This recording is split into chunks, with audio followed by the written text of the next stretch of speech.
бүгін мынау Ортақшыл ауылында, жалпы ауданымызда бір жақсы шара, игілікті іс атқарылып жатыр.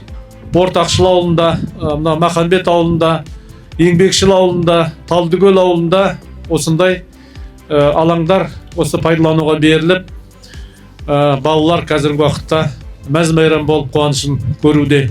Мынау ауылдың халқына, ата-аналарға, балаларға жаңа керемет ойын алаңы игілікке болсын.